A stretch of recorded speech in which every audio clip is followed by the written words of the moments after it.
நானே ஒரு அரகுர சமையல் தான். ஆனா, எனக்கே ஒரு சில டிஷ் வந்து அத்திப்பூத்தார் போல ரொம்ப சூப்பரா இருக்கும். ஸோ, அந்த மாரி ஒரு சூப்பரா வந்த டிஷ் தான் இந்த கொத்து சப்பாத்தி. இந்த கொத்து சப்பாத்தி வந்து இந்த கொத்து பரோட்டாலேருந்து வந்தது தாங்க.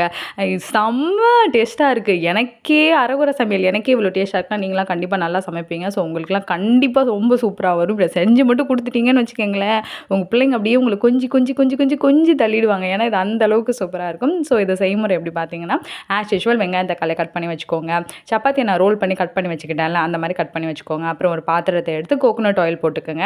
அதில வந்து இந்த கடுகு இதெல்லாம் நல்லா வெடிச்சு வந்த அப்புறம் வெங்காயம், தக்காளி போட்டு கொஞ்சம் பவுடர், சில்லி பவுடர், அப்புறம் வந்து மஞ்சள் பவுடர், அது எல்லோ பவுடர் அத போட்டுட்டு நல்லா நீங்க வந்து பெரட்டிக்கங்க. நல்லா பெரட்டிட்டு அதுக்கப்புறமாட்டுக்கு 3 முட்டை எடுத்துக்கிட்டேன் நானு. 3 சப்பாத்தி இருக்கிறனால 3 முட்டை அதோட சேர்த்து பெப்பர் மசாலா ஆட் பண்ணிக்கிட்டேன். அவ்வளவே தான்.